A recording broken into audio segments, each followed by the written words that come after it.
Kazana. ఏంటి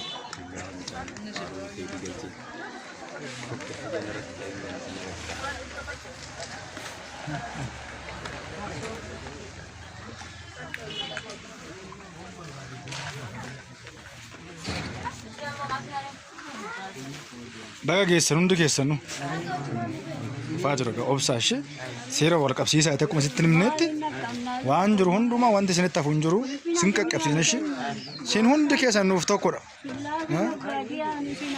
waan jiru waan isin dhoowwannu hin jiru.